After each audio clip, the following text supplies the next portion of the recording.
तो हम पढ़ रहे थे क्लास 12 फिजिक्स, जिसमें हमारा चैप्टर चल रहा था जिसका नाम है मूविंग चार्जेस एंड मैग्नेटिज्म। इससे रिलेटेड हम थ्योरी पढ़ चुके हैं, इससे रिलेटेड हम कुछ एग्जांपल पहले भी कर चुके हैं। एनसीईआरटी के हम क्या कर रहे हैं, एग्जांपल यहाँ पे कर रहे हैं। तो कुछ एग्जांपल हम कर चुके हैं, इससे रिलेटेड थ्योरी भी हम पढ़ चुके हैं। हमारे पास जो बचा है इस चैप्टर की थ्योरी वो मूविंग कॉइल गैल्वेनोमीटर है, उसको भी हम किसी टाइम पे डिस्कस कर लेंगे। लेकिन आज हम इसका एनसीईआरटी के एग्जाम्पल पार्ट 2 करते हैं, जिसमें क्वेश्चन नंबर फर्स्ट हमारे पास है, figure shows a long straight wire of circular cross section radius a. हमारे पास एक फिगर है, देखो ये हमारे पास एक वायर दे रखी है, ये वायर है। वायर हमेशा कैसे होती है, एक सिलेंडर के फॉर्म की होती है और छोटे छोटे सर्कल से वो मिलके बनी होती है। तो अब क्या है, इस सर्कल जो भी हमारे पास है, हर सर्कल की जो रेडियस दे रखी है वो ए दे रखी है, यानी कि यहाँ से लेके यहाँ तक की जो डिस्टेंस है वो क्या है, ए है। और क्या बोला इसमें, जो है कैरिंग स्टेडी करंट आई, और जो भी हमारे पास वायर है, ये वायर हमारे पास दे रखी है, इसमें आई करंट देखो इस तरीके से फ्लो हो रही है। The current I is uniformly distributed across the uniform, जो भी हमारे पास क्रॉस सेक्शन, कहने का मतलब क्या बोला उसने, जो आई करंट है वो इस वायर से यूनिफॉर्मली होकर जा रही है, इसके पूरे सेक्शन से, पूरे क्रॉस सेक्शन से। Calculate the magnetic field in the region r less than a and r greater than a. हमें क्या करना है, मैग्नेटिक फील्ड निकालना है आर लेस देन ए के लिए और आर ग्रेटर देन ए के लिए। आर लेस देन ए का मीनिंग क्या हो गया यहाँ पे, कि इस वायर का जो क्रॉस सेक्शन है उससे छोटा, यानी कि ये देखो एक क्रॉस सेक्शन बन जाएगा बाई चांस वायर का। अगर ऐसा तुम क्रॉस सेक्शन बनाते हो वायर का तो क्या होगा, ये यहाँ से यहाँ तक ए है तो इससे कम, यानी कि यहाँ कहीं बीच में मैग्नेटिक फील्ड कितना निकलेगा, मतलब यहाँ कहीं भी बीच में किसी भी पॉइंट पे मैग्नेटिक फील्ड कितना निकलेगा वो बताना है पहला तो। और आर ग्रेटर देन ए का मतलब इस वायर के बाहर मैग्नेटिक फील्ड कितना होगा या फिर कैसा उसका नेचर होगा, वो चीज हमें यहाँ पे फाइंड आउट करनी है। तो स्टार्ट कर लेते हैं हम इसको। देखो हमें अच्छे से पता है, देखो कैसे स्टार्ट करेंगे। सबसे पहले हम करते हैं ग्रेटर देन ए के लिए कर लेते हैं। पहले क्या करेंगे, पहले ग्रेटर देन ए के लिए करते हैं, यानी कि इस जो हमारा वायर है इस वायर के बाहर मैग्नेटिक फील्ड कितना है, यानी कि यहाँ ऊपर या फिर नीचे इस तरीके से, यानी कि इस वायर के बाहर क्या कर रहे हैं, मैग्नेटिक फील्ड यहाँ पे कैलकुलेट कर रहे हैं।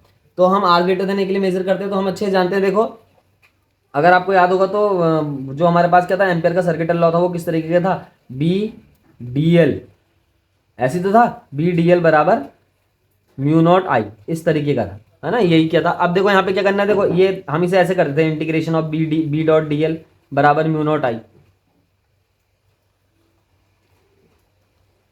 देखो तो अब हम कर क्या रहे थे यहाँ पे, हमें क्या करना है, हमें इस वायर के आसपास किसी भी एक पॉइंट पे मैग्नेटिक फील्ड निकालना है। उसको हम पहले भी कैलकुलेट कर चुके हैं कि लॉन्ग स्ट्रेट वायर अगर है उसके आसपास किसी भी एक पॉइंट पे मैग्नेटिक फील्ड का एक फॉर्मूला भी था, बी इक्वल टू उसको बोलते हैं म्यू नॉट अपॉन 4 पाई, और वो ऐसा था 2 I अपॉन आर, इस तरीके का वो फॉर्मूला था। अब हमें करना है क्या है यहाँ पे, अब देखो ये वो फॉर्मूला कहाँ से निकल के आया था, यहीं से निकल के आया था, एम्पियर के सर्किटल लॉ से। अब देखो यहाँ पे क्या बी डी एल है, अगर बी जो होता होगा तो टेंजेंशियल डायरेक्शन होता है सर्कल की। देखो एक वायर है, हमने वहाँ पे वायर को किस तरीके से लिया था, ऐसे सिंगल एक वायर की तरह दिखाया था, इस तरीके से दिखाया था, वहाँ पे हमने वायर को ऐसे कंसिडर कर लिया था। और इसके चारों तरफ हमने क्या बोला था कि मैग्नेटिक फील्ड के क्या बनेंगे, concentric as a circle type के बनेंगे, एक सर्कल बन जाएगा, दो सर्कल, या और जो क्या कहते हैं पूरी वायर जो होगी उसमें क्या होगी, एक सिलेंड्रिकल, मतलब वायर के अराउंड जो मैग्नेटिक फील्ड होगा उस मैग्नेटिक फील्ड की एक सिलेंड्रिकल सिमेट्री होती है। तो इस वायर के चारों तरफ क्या होते हैं, जब भी इस वायर में अगर करंट बह रही है, मान लो इसमें आई करंट फ्लो हो रही है, तो इस वायर के चारों तरफ कोसेंट्रिक सर्कल के फॉर्म में मैग्नेटिक फील्ड जनरेट हो जाता है। और मैग्नेटिक फील्ड और डीएल जो होते हैं वो सेम डायरेक्शन में होता है, हमने पढ़ा था एम्पियर के सर्किटल लॉ का जब हमने प्रूफ करा था, वहां पे हमने क्या देखा था, बी जो है वो टेंजेंशियल डायरेक्शन में और जो है डीएल वो भी एक ही डायरेक्शन में होता है। तो क्या होगा, बी डीएल, अब देखो ये बी डॉट डीएल है तो हम इसको किस तरीके से लिखेंगे, बी डीएल कॉस जीरो, क्योंकि बी डीएल एक डायरेक्शन में तो हमारे पास म्यू नॉट आई हो जाएगा, सीधी सी बात है। अब देखो बी बाहर आ जाएगा यहाँ से और कॉस जीरो वन हो गया, इंटीग्रेशन डीएल बच गया। इंटीग्रेशन डीएल का मतलब क्या है, इंटीग्रेशन डीएल, इंटीग्रेशन डीएल बराबर म्यू नॉट आई, इस तरीके से हो जाएगा। और इंटीग्रेशन डीएल का मतलब क्या है, टू मल्टीप्लाई, या तो बी मल्टीप्लाई हो गया, बी मल्टीप्लाई इंटीग्रेशन डीएल का मतलब हो गया 2 पाई आर, यानी कि 2 पाई आर क्या हो गया भाई, ये इसका सरकमफ्रेंस हो गया। एक सर्कल है देखो, तो सर्कल का जो सरकमफ्रेंस होगा, पहले हमने क्या करा, सर्कल के किसी भी एक पॉइंट पे एक लेंथ एलिमेंट ले लिया, और जब हम बहुत इतने सारे लेंथ एलिमेंट से मिलकर एक सर्कल बनाए, जब हम सबको ऐड करेंगे तो क्या होगा, सर्कल का सरकमफ्रेंस निकल के आ जाएगा, जिसको हम 2 पाई आर बोलते हैं। तो ये हो जाएगा म्यू नॉट आई।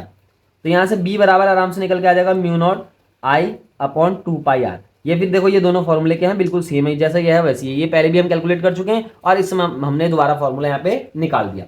तो यहाँ पे क्या पता लगा, देखो आर ग्रेटर देन ए होने पे यहाँ पे सबसे पहले हम कौन सा कंडीशन लिए, हमने आर ग्रेटर देन ए के लिए। तो आर ग्रेटर देन ए के लिए आपको साफ साफ दिखाई दे रहा है कि जो बी है वो इनवर्सली प्रोपोर्शनल आ रहा है किसके, डिस्टेंस के।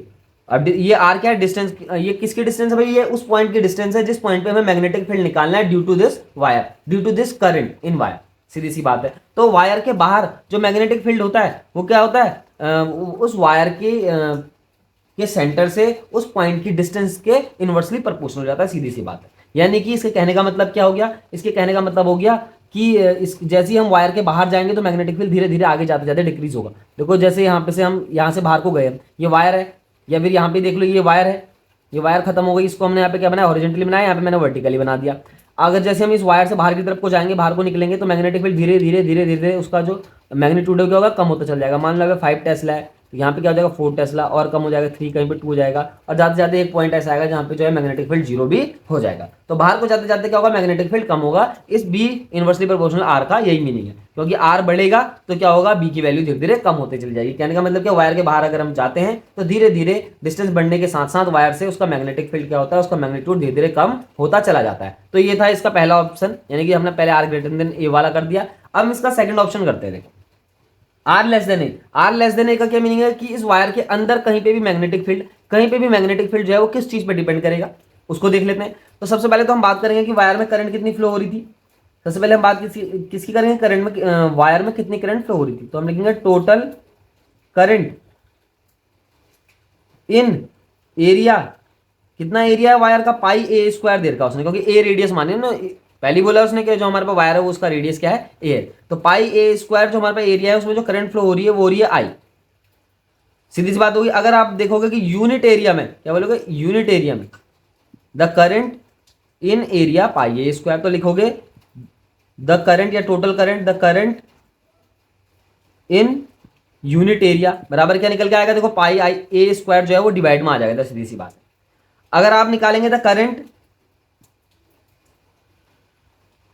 इन पाई आर वन स्क्वायर, क्या पाई, ये पाई आर वन स्क्वायर क्या है, देखो ये अंदर वाला सर्कल हो गया, यहां से यहां तक की रेडियस आर वन स्क्वायर, यानी कि इस वायर के अंदर है ना, ये वायर है, ये पूरी वायर है हमारे पास, इस वायर के अंदर ये सर्कल बन गया, यानी कि हम इस वायर के अंदर मैग्नेटिक फील्ड निकाल लें, इसलिए हमने इसको आर वन यहाँ पे कंसिडर कर लिया। तो आर वन ले लो तो कितना निकल के आएगा, आर वन में कितना निकल के आ जाएगा, ये तो था ही, ये तो यूनिट एरिया में है, और इसको हम इससे मल्टीप्लाई कर देंगे पाई आर वन स्क्वायर। सीधी सी बात है, हमारे पास टोटल जो एरिया है उसमें, टोटल जो एरिया है उसमें करंट आई है, यूनिट एरिया में करंट इतनी हो जाएगी, क्योंकि जो उसने पहले भी बोला कि जो करंट हो गया यूनिफॉर्मली डिस्ट्रीब्यूट यहाँ पे हो रही है पूरे एरिया में। तो देखो टोटल करंट जो है एरिया पाई ए स्क्वायर में आई है, तो यूनिट एरिया में आई बाई पाई ए स्क्वायर होगी, जैसे हम पहले भी करते थे। The current in pi are one square, तो pi are one square area में कितनी करंट फ्लो हो जाएगी, पाई आर वन स्क्वायर से हम क्या करेंगे, इस यूनिट एरिया वाली करंट को मल्टीप्लाई करेंगे तो हमारे पास आंसर निकल के आ जाएगा। तो ये पाई से पाई कैंसिल होगा, तो कहने का मतलब क्या है, हमारे पास क्या होगा, पाई आर वन स्क्वायर और ए स्क्वायर। अब ए क्या है भाई, ये रेडियस है, किसकी रेडियस है, ये हमारे पास जो सिलेंडर है, यानी कि जो हमारे पास वायर है, उस वायर के क्रॉस सेक्शन की ये रेडियस है, और आर वन क्या है, उसके अंदर किसी एक पॉइंट, कोई एक पॉइंट है, उससे क्या है, उससे जाने वाले सर्कल की ये रेडियस हो गई। तो इस तरीके से डिपेंड करता है। देखो ये निकल गया टोटल करंट। अब हमें निकालना क्या था, यहाँ पे हमें निकालना है इनसाइड द मैग्नेटिक फील्ड, मतलब वायर के अंदर मैग्नेटिक फील्ड कितना है। तो हम फिर से ऐसे ही करेंगे, देखो क्या करेंगे, वही लगाएंगे हम एम्पेयर का सर्किटल लॉ, और सर्किटल लॉ में था क्या कि बी डॉट और क्या था, डीएल था, और डीएल क्या है, सरकमफ्रेंस, सरकमफ्रेंस कितनी हो जाएगी, 2 पाई आर वन। सीधी सी बात है, सरकमफ्रेंस कितनी हो जाएगी, 2 पाई आर वन हो जाएगी, कोई इसमें बड़ी बात तो है नहीं, 2 पाई आर वन हो जाएगी। जैसे मैंने क्या बोला, ऐसे था ना वो, इंटीग्रेशन बी डॉट डीएल बराबर म्यू नॉट और आई, म्यू नॉट और आई क्या है भाई, करंट है उस क्रॉस सेक्शन में जिसके किसी भी एक पॉइंट पे हमें क्या निकालना है, मैग्नेटिक फील्ड निकालना है। तो ठीक हो गई बात, हमने 2 पाई आर वन रख दिया, क्योंकि बी बाहर आएगा, इंटीग्रेशन डीएल होगा, 2 पाई आर वन हो जाएगा, और ये हो जाएगा म्यू नॉट आई। अब आई की जगह यहाँ पे आएगा क्या, देखो ये आई ई है, देखो आई ई क्यों रखा मैंने, आई इनक्लोज, कहने का मतलब क्या है कि इस वायर के अंदर जो हमने एक सर्कल कंसिडर किया जिसकी रेडियस आर वन थी, उस आर वन सर्कल की जो रेडियस है, यानी कि उतने क्रॉस सेक्शन में, क्योंकि हमने वहाँ पे सर्कल बनाया, हमने क्या करा, एक वायर ली थी, देखो इस तरीके का हमने क्या किया, वहाँ पे एक वायर थी ना, थोड़ा सा इस तरीके से बना देते हैं इसको, चलो ऐसे, इस तरीके से क्या होती है, एक वायर होती है, उसके अंदर हमने एक सर्कल कंसिडर कर लिया इस तरीके से, और इसकी जो रेडियस है वो कितनी देर की है, आर वन देर की है। तो इस आर वन रेडियस के क्रॉस सेक्शन से, आर वन जो रेडियन का हमारा रेडियस का, मैंने क्या बोला, आर वन रेडियस का जो हमारा क्रॉस सेक्शन बनेगा, उससे जाने वाली जो करंट थी वो आई इनक्लोज हमें भी कैलकुलेट कर चुके हैं, कितनी आई थी वो आई थी pi are one square upon a square, इस तरीके से निकल के आई।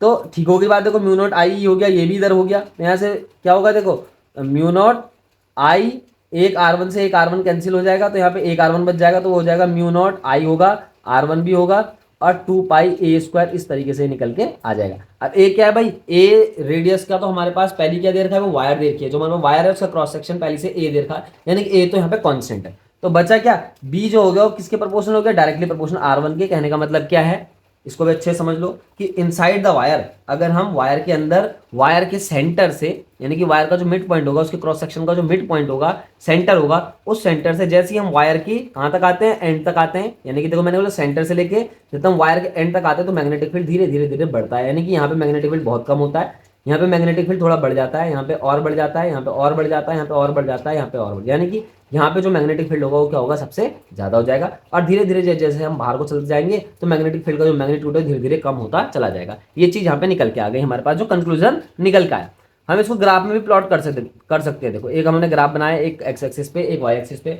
एक्स एक्सिस पे आप डिस्टेंस को ले लो, यानी कि सेंटर से, वायर के सेंटर से जो डिस्टेंस है वो डिस्टेंस हो गई है, और इस तरफ आपके ले लो मैग्नेटिक फील्ड ले लो। तो मैग्नेटिक फील्ड कहाँ से स्टार्ट होगा, सबसे पहले सेंटर से स्टार्ट होगा। तो सेंटर पे क्या रहेगा, मैग्नेटिक फील्ड बिल्कुल जीरो रहेगा। मैंने क्या बोला कि जो हमारा वायर है, वायर का एक सेंटर पॉइंट होगा जहां जहां पे सारे सर्कल के क्या होंगे सेंटर होंगे। तो उस सेंटर पे जो मैग्नेटिक फील्ड होगा जीरो होगा, और धीरे धीरे धीरे धीरे धीरे धीरे वो बढ़ेगा। अब वो कहां तक बढ़ेगा, एक पॉइंट पे जाके तो मैक्सिमम भी होगा। कौन सा पॉइंट पे जाकर मैक्सिमम होगा, जब यहाँ पे ए वाला पॉइंट आ जाएगा। मैंने बोला था ना उसका क्रॉस सेक्शन, यानी कि इस वाले पॉइंट पे मैग्नेटिक फील्ड क्या हो जाएगा, बिल्कुल मैक्सिमम हो जाएगा। और फिर धीरे धीरे धीरे धीरे जैसे वायर से बाहर जाएंगे तो मैग्नेटिक फील्ड क्या होता है, कम होता चला जाएगा।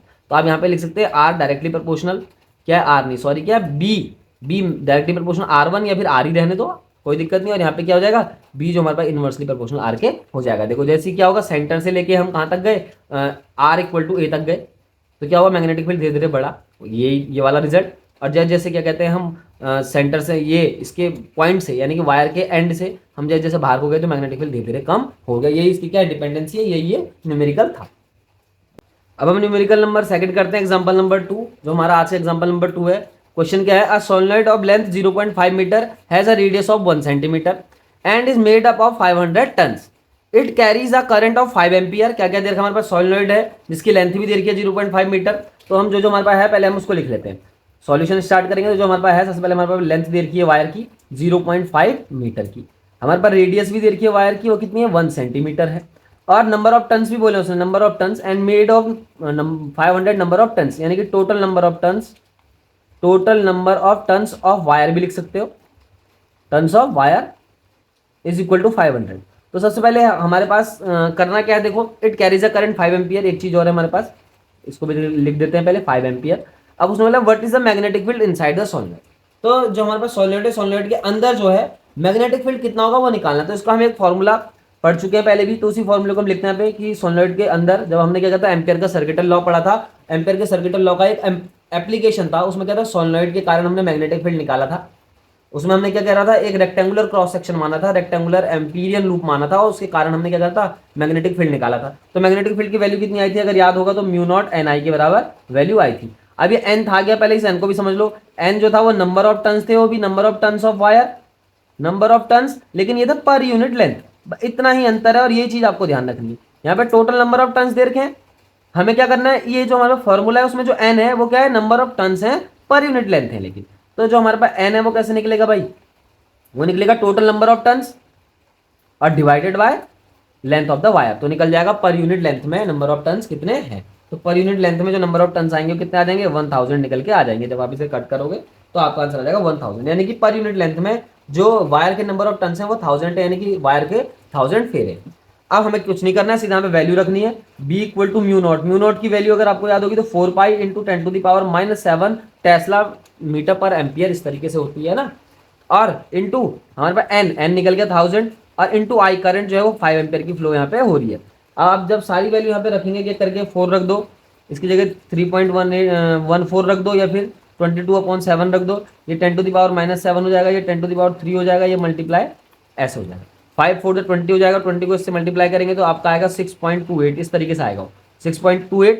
और जो हमारे पास है, जब आप पावर सॉल्व करोगे तो निकल के आ जाएगा वो इंटू 10⁻, मैं फाइनल आंसर लिख रहा हूँ, -3 निकल के आ जाएगा, बी इक्वल टू इस तरीके से।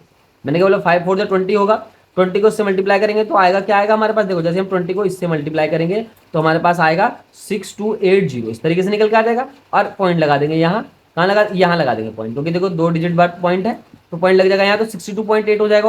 वो 6 एक्चुअली में जो आंसर था वो कितना आना चाहिए था, 62.8 इंटू 10⁻, कितना देखो -7 और +3, -7 + 3 कितना हो जाएगा, -4 हो जाएगा।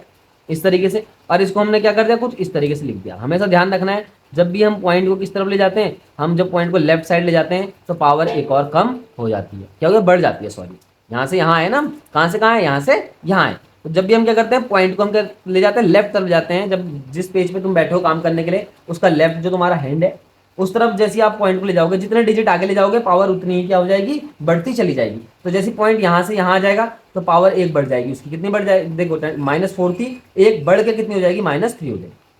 समझ में आ गई बात को कि -3 क्या है, -4 से बड़ा है। हमने -4 में क्या करा, 1 ऐड करा, तो हमारे पास -3 आंसर निकल के आ गया। तो magnetic field inside the solenoid इतना हो जाएगा। तो हमारे पास क्वेश्चन नंबर 2 था, आसानी से ये भी सॉल्व हो गया। अब हमारा नेक्स्ट न्यूमेरिकल देखते हैं। न्यूमेरिकल क्या है, the horizontal component of earth's magnetic field at a certain place is 3 × 10⁻⁵ tesla and the direction of field is from the क्या लिखा है, geographic south to the geographic north, है ना। उसने बोला है,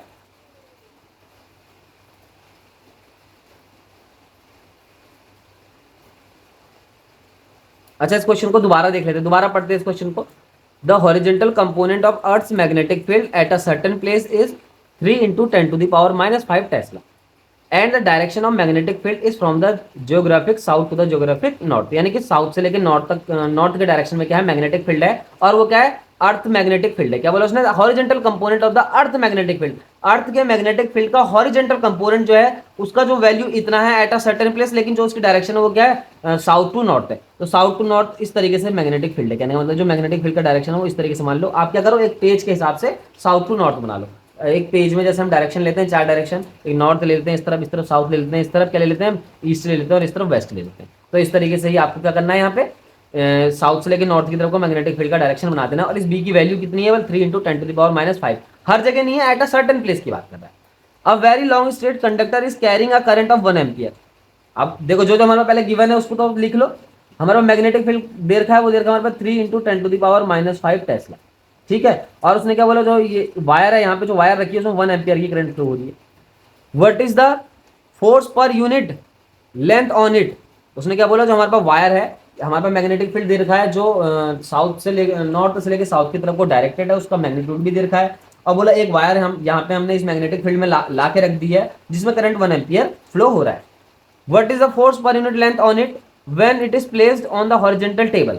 उसने क्या बोला, जैसे ही हम एक वायर को क्या करेंगे, एक हॉरिजॉन्टल टेबल पे रख देंगे तो उसकी पर यूनिट लेंथ पे लगने वाला फोर्स निकालना है। पहले निकालना क्या है, what is the force per unit length, यानी कि इस वायर की पर यूनिट लेंथ पे कितना फोर्स लगेगा वो हमें फाइंड आउट यहाँ पे करना है। हमारे पास क्या एक मैग्नेटिक फील्ड दे रखा है जिसका डायरेक्शन नॉर्थ से लेकर साउथ की तरफ को है, और हमें बोला कि एक वायर लानी है जिसमें 1 एम्पियर की करंट फ्लो हो रही है, और उस वायर के पर यूनिट लेंथ में कितना फोर्स लग रहा है वो हमें फाइंड आउट करना है। When it is placed on the horizontal table, और क्या बोला, जब इस वायर को हम हॉरिजॉन्टल टेबल पे रखेंगे, and the direction of current is, और करंट का जो डायरेक्शन होगा कहां से कहां होगा, ईस्ट से लेके वेस्ट की तरफ पे। सबसे पहले ईस्ट से लेके वेस्ट की तरफ को करंट का डायरेक्शन बनाते हैं। देखो एक वायर ले लेते हैं, इस तरीके से रख दी, देखो हमने ईस्ट से लेके वेस्ट की तरफ को, इसमें करंट का डायरेक्शन क्या है। तो देखो मैग्नेटिक फील्ड और करंट के बीच का जो वैल्यू है, या फिर मैग्नेटिक फील्ड और जो है हमारे पास ये वायर है ना, वायर को तो हम पहले ऐसे इस तरीके से बनाते हैं, सिलेंडर की तरह बनाते हैं। इसका एक लेंथ एलिमेंट भी मान लेंगे, कहीं पे भी वायर का डीएल मान लेंगे, है ना। तो डीएल हो गया, देखो डीएल जो होगा इस डायरेक्शन में हो जाएगा, डीएल का डायरेक्शन ये होगा, मैग्नेटिक फील्ड का डायरेक्शन ये है, इन दोनों के बीच का जो एंगल है वो 90 डिग्री। सीधी सी बात है, जो डीएल होगा देखो सीधी सी बात है, सिलेंडर का जो सरफेस होगा उसके अलॉन्ग हो जाएगा, और जो हमारा बी है मैग्नेटिक फील्ड वो नीचे की तरफ को दे रखा है। सबसे पहले उसने क्या बोला, करंट जो है ईस्ट से वेस्ट में जा रही है, तो ये वाला फिगर वेस्ट हो गया, ईस्ट से वेस्ट की तरफ को करंट जा रही है, और इस तरीके से जो है बी और डीएल के बीच का एंगल 90 डिग्री हो जाएगा। हमें क्या करना है, वायर के पर यूनिट लेंथ पे लगने वाला फोर्स हमें फाइंड आउट यहाँ पे करना है। तो वायर के पर यूनिट लेंथ पे कितना फोर्स लगेगा हम जानते हैं, जब भी एक स्ट्रेट वायर को हम क्या रखेंगे, मैग्नेटिक फील्ड में रखेंगे, तो उसके पर यूनिट लेंथ पे लगने वाला जो फोर्स होता है उसको बोलते हैं ILB sin थीटा, इस तरीके। अब थीटा तो 90 हो गया, पहले बोल दिया मैंने, बी और डीएल के बीच का जो एंगल है वो क्या है, 90 है। तो साइन 90 तो 1 हो गया, चलो उसको हटा दो, तो एफ बराबर क्या बच गया, ILB बच गया। आई की जगह 1 रख दो, एल लेंथ ऑफ वायर दे रखी होगी, ढूंढो, पर यूनिट लेंथ में निकालना है, सीधी सी बात है। हमें क्या करना है, पर यूनिट लेंथ में निकालना है। पहले तो हम इसको वैसे ही रखते हैं, देखो IL और B रख देते हैं ना, इसको क्रॉस लगा दो चाहे, और चाहे ऐसे ही छोड़ दो। अब हमें कहना है पर यूनिट लेंथ में लगने वाला फोर्स निकालना है, ये फोर्स हो गया, है ना, ये तो फोर्स टोटल फोर्स हो गया उसकी वायर पे लगने वाला। पर यूनिट लेंथ पे लगने वाले फोर्स को आप कैपिटल एफ से दिखा दो, और इसको किस तरीके से निकालेंगे हम, ILB डिवाइडेड बाय एल, है ना, एल से एल कैंसिल हो गया, तो एफ बराबर क्या बच गया, IB। ध्यान रखना, देखो पर यूनिट लेंथ में लगने वाला फोर्स निकालने तो हमें लेंथ से डिवाइड करना पड़ेगा। जैसे हमने इससे पहले न्यूमेरिकल में करा था, पर यूनिट लेंथ में हमने नंबर ऑफ टर्न्स निकाले थे तो हमने लेंथ से डिवाइड कर दिया। इसी तरीके से हम यहाँ पे पर यूनिट लेंथ पे लगने वाला फोर्स निकालने तो लेंथ से डिवाइड कर देंगे। तो पर यूनिट लेंथ में इस वायर के इतना फोर्स लगेगा आई इंटू ए के बराबर, जब वायर में करंट ईस्ट से लेकर वेस्ट को फ्लो हो रही हो। आई की वैल्यू रख दो 1, बी की वैल्यू रख दो 3 इंटू 10⁻⁵। तो एक्चुअली में जो आंसर आ जाएगा वो आ जाएगा 3 इंटू 10⁻⁵ न्यूटन। तो हमारा ये आंसर निकल के आसानी से आ जाएगा। अब देखो न्यूटन है, अब पर मीटर भी लिखना पड़ेगा। पर मीटर क्यों लिख रहे हैं भाई? क्योंकि हम हमारे पास जो है पर यूनिट लेंथ में लगने वाला फोर्स निकालने, तो हमें पता लग जाएगा कि पर मीटर पे इतने न्यूटन का फोर्स लग रहा है। कहने का मतलब एक वायर है, एक वायर की 1 मीटर की जो लेंथ है उस पर इतना फोर्स लग रहा है। इस चीज का आपको यहाँ पे ध्यान देना। नेक्स्ट क्या है? South to the north. ये क्या बोल रहा है भाई? When current is south to the north. अब जब करंट भी साउथ टू द नॉर्थ हो जाए, देखो मैग्नेटिक फील्ड तो पहले से, दोबारा बना लो फिगर को, मैग्नेटिक फील्ड पहले से क्या है? साउथ साउथ नॉर्थ से लेके साउथ की तरफ को। मैंने क्या बोला? मैग्नेटिक फील्ड पहले से क्या है भाई? नॉर्थ से लेके साउथ की तरफ को है।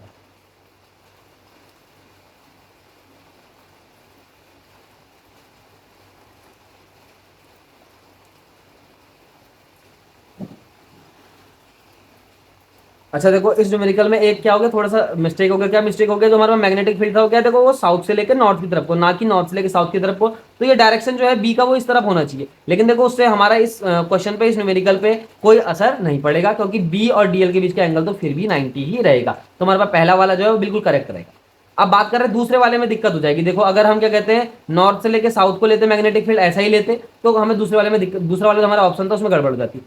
कैसे गड़बड़ हो जाती है? देखो जैसे साउथ से लेकर करंट जो है साउथ से लेकर नॉर्थ को फ्लो हो रही है, मान लो कहते हैं, उसने बोला ना करंट जो है साउथ से नॉर्थ को जा रही है, यानी कि जो हमारे पास वायर है वो इसी तरफ ऐसी रखी हुई है, और उस वायर में जो करंट है ऐसे ऊपर की तरफ को आई जा रही है। तो आई करंट ऊपर को हो गई, अब मैग्नेटिक फील्ड नीचे को हो गया। तो मैग्नेटिक फील्ड यानी कि डीएल, डीएल क्या हो जाएगा? नीचे को हो गया। क्योंकि देखो सीधी सी बात है, एक चीज का आपको ध्यान रखना, डीएल नहीं सॉरी, बी जो है हमारे पास नीचे को, मैंने बोला बी जो है नॉर्थ से लेकर साउथ, मैंने मान लिया ना, क्योंकि देखो क्वेश्चन को ध्यान से नहीं पढ़ते तो ऐसा मिस्टेक हो जाता है। अब हमने क्या करा, देखो नॉर्थ से लेके साउथ की तरफ को हमने बी को कंसीडर मान लिया। अब करंट जो है वो किस तरफ को फ्लो हो रही है?